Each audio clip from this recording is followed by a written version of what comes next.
First, you have some time to look at questions 1 to 3.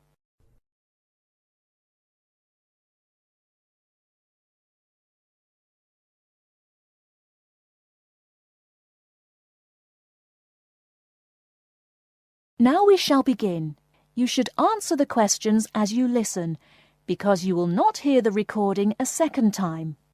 Listen carefully and answer questions 1 to 3.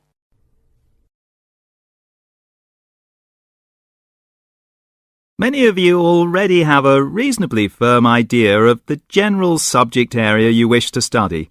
Others are more open and searching for ideas. Whatever your situation, I hope you find that we have a course that meets your needs. Our firm aim is to be a student-centred institution with a special emphasis on flexibility. This begins with our attitude to access.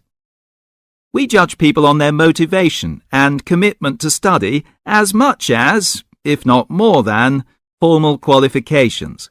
This is reflected in the vitality and diversity of our student population. Some of our students come direct from sixth form or college. Before you hear the rest of the conversation, you have some time to look at questions 4 to 10.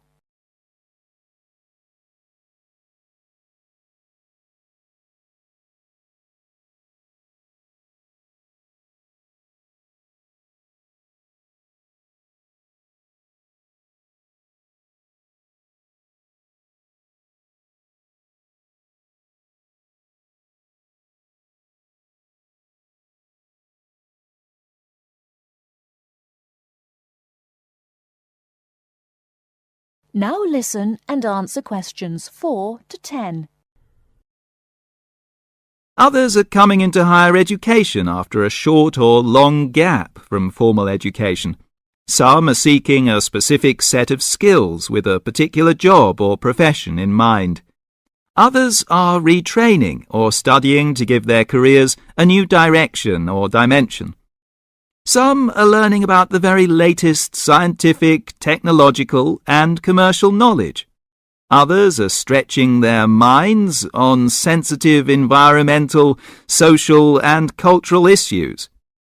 Even a casual observation of the mix of our student body indicates that we're close to our aim of being a polytechnic for the whole community. To meet our students' needs, we have 500 academic and a further 500 support staff committed to good quality teaching, high standards, and sensitive and sympathetic student care. We have probably the longest experience of understanding and dealing with the differing needs of a diverse student population. I hope you'll find a suitable course at the Polytechnic College. If you want to come to the college and we consider you suitable, we'll do our best to find you a place. And when you're here, we'll work hard to make your experience enjoyable, stimulating, and educationally rewarding. That is the end of part 1. You now have half a minute to check your answers.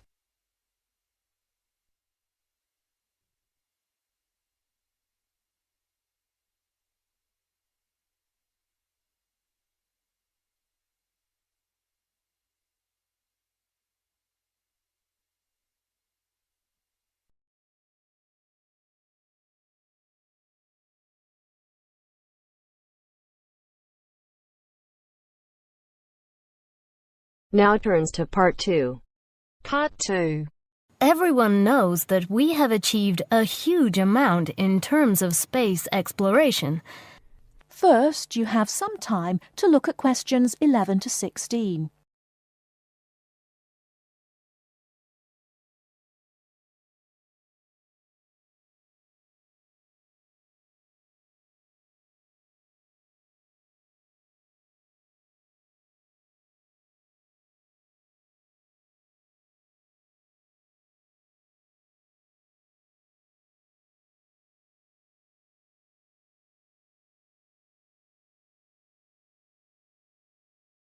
Now, listen carefully and answer questions 11 to 16. Everyone knows that we have achieved a huge amount in terms of space exploration. The space race between ourselves and Russia went on for nearly 20 years, but we were the first to land a man on the moon. At that time, the space race was very close, and the Russians very nearly got to the moon before us. For me, the most exciting invention, and the invention that really showed we were ahead in the space race, was the reusable space shuttle. It was first successful in 1981 and has since been used on many missions. The reusable shuttle can carry astronauts on space missions and can serve as a laboratory in which to conduct experiments. It can be used to transport equipment to space stations or to collect or repair satellites. The shuttle carries between 5 and 7 crew members. When a mission is complete, the shuttle fires thrusters, which propel it back into the Earth's atmosphere. It then glides down to make its landing. Before you hear the rest of the talk, you have some time to look at questions 17 to 20.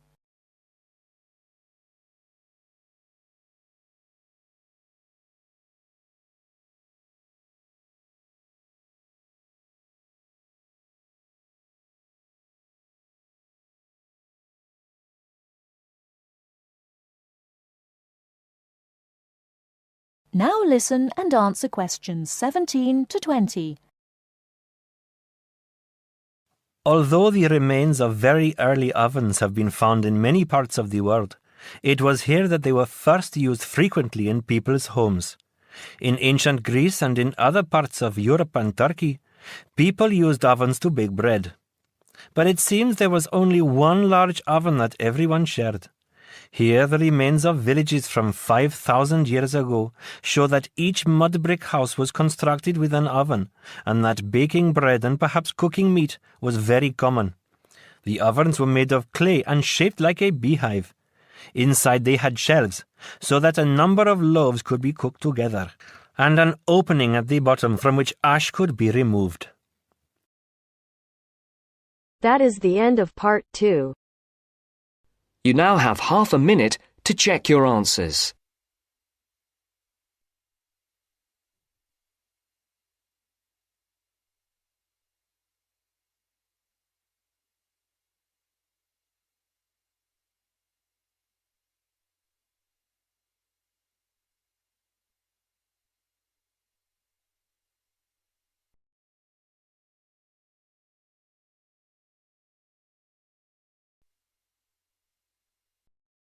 Now turns to part 3. Part 3. You will hear 2 business studies students discussing a presentation they'll do on an article on working effectively in groups. First, you have some time to look at questions 21 to 26.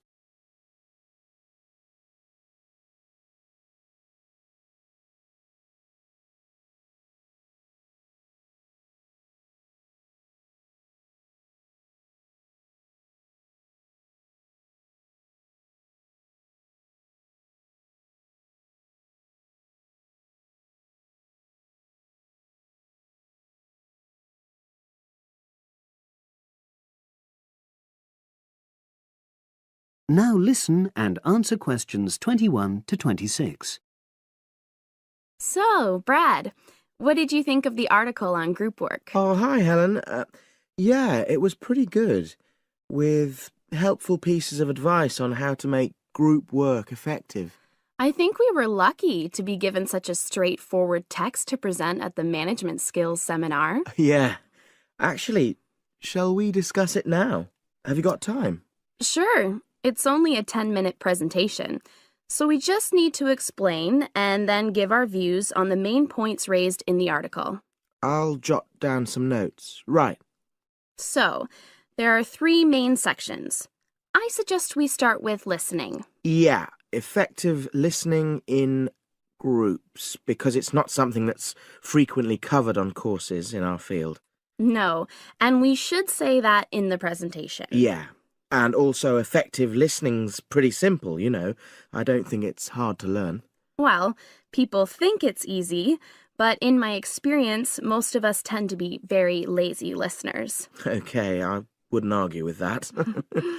Something I do think we should emphasize is the power of the listener's posture, gestures, etc., in making speakers feel respected. Not that you're just waiting for them to finish before jumping in with your own ideas. Uh-huh. Okay, right. The next section is on goal setting. Let's make sure we're clear what the article says on this. Yeah. Well, firstly, it says that all group members must be given time to explain their own goals. That's it, yeah. And then did it say that the whole group should agree on common goals? That's a bit too strong. It's more that everyone's agendas should be equally acceptable.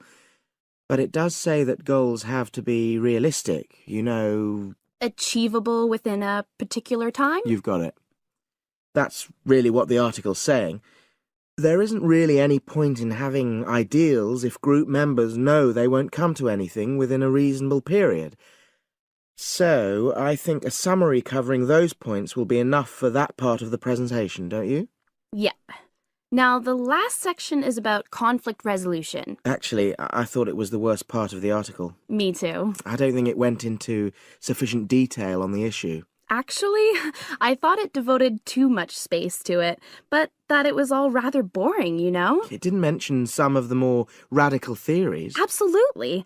I found that really irritating. Right, and also I think it could have said more about conflict sometimes being healthy in groups. Absolutely.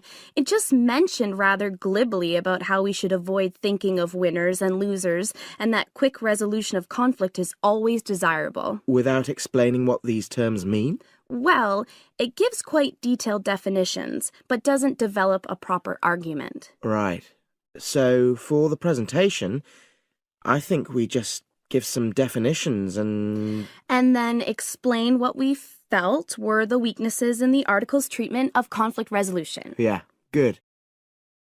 Now you have some time to look at questions 27 to 30.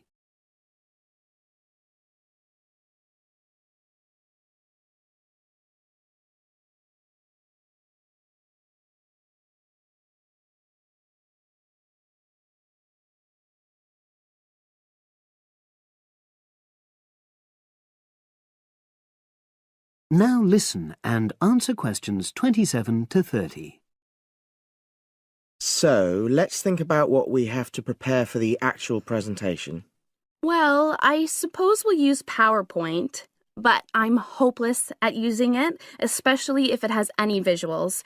I really have to look into doing a course on it because I know I'll need it in the future. Don't worry, I'm quite happy using PowerPoint and I'll put it together when everything else is ready. That's a relief. But yes, do that later. Okay. Now, I heard the tutor saying we have to include some well-chosen quotations from the article. I'm not sure if we do. I'll email him to find out. No need, I can just have a look at the specs he gave us when he set the task. That'll be quicker. But the tutor definitely said we have to prepare a handout to go with the talk. I'm not really sure how we do that. Sarah did one last year. Who's she? She's doing the same option as me on marketing. I'll ask her advice on what to include. Great. So that just leaves the bibliography at the end. I suppose it'll mainly be articles. Yeah. So we'll just look on the web, and we can leave that till later. But we've been advised against that? Well, we could have a look through some journals in the library. I think we should start by looking through module handbooks. I think that'll give us some good leads. Yeah, you're probably right. So that's all the topics.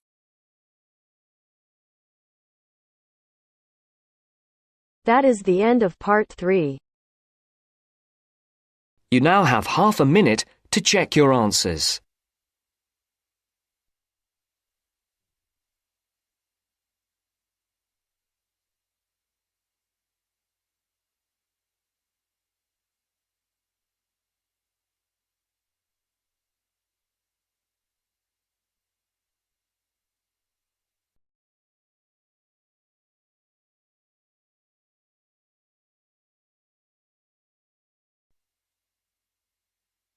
Now turns to Part 4. Part 4. You are going to hear some facts and figures about Australia. First, you have some time to look at questions 31 to 40.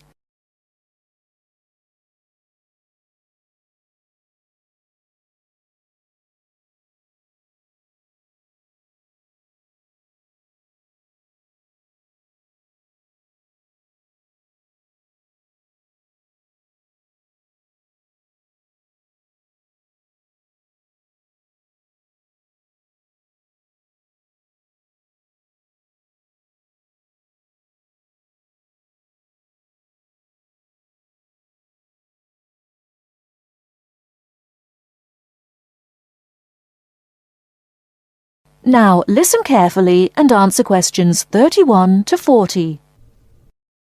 Now, I should tell you that the country of Australia is made up of 6 states and 2 territories. These are the Australian Capital Territory, New South Wales, the Northern Territory, Queensland, South Australia, Tasmania, Victoria, and Western Australia. The national capital is Canberra. Right, let's turn to the Australian economy. Australia has a prosperous Western-style capitalist economy. Australia is a major exporter of agricultural products, minerals, metals, and fossil fuels. Commodity prices have a big impact on the economy. Australia suffered from the low growth and high unemployment typical of the OECD countries in the early 1990s, but the economy has expanded at reasonably steady rates in recent years. In addition to high unemployment, short-term economic problems include how to balance output and inflation and how to stimulate exports. The economy is made up like this: agriculture, 3.1%, industry, 27.7%, services, 69.2%. The labor force has a similar pattern. The total labor force is 8.2 million.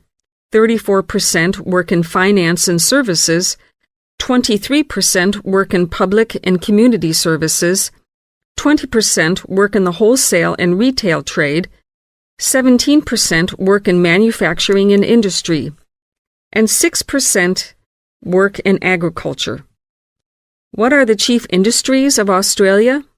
They are mining, industrial, and transport equipment, food processing, chemicals, and steel. What are Australia's main agricultural products?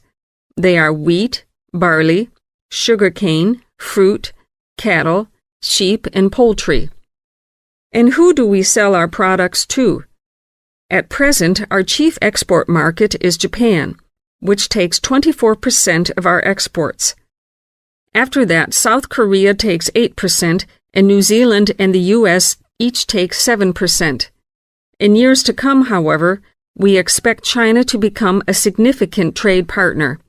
China already supplies 5% of Australia's imports. This is the same amount as New Zealand. Meanwhile, we take 1/5, in fact 22% of our imports from the U.S., 17% from Japan, and 6% from the UK. So what sort of things does Australia import? Well, we import a lot of machinery and transport equipment, especially computers and office machines, also telecommunications equipment, and in addition we have to import oil and petroleum products. So let's move to the subject of communications in Australia. We have an estimated 8.7 million telephones and 9.2 million televisions. There are some 134 television broadcast stations and 325 radio stations. The related subject of transport is naturally very important in such a big country as Australia. Let's look at highways first. There are 2 kinds of highways, paved and unpaved. Paved highways are regular roads with a permanent surface. But actually, we have more unpaved highways, around 60%, than paved. when all the country roads are included. In addition, Australia has a railway network of over 38,000 kilometers. But you'll probably find it hard to believe how many airports we've got. 10? 20? 50? No, the total is 443. Of course, this includes many short runways on farms and in the outback. There are only 9 airports with runways of more than 3,000 meters.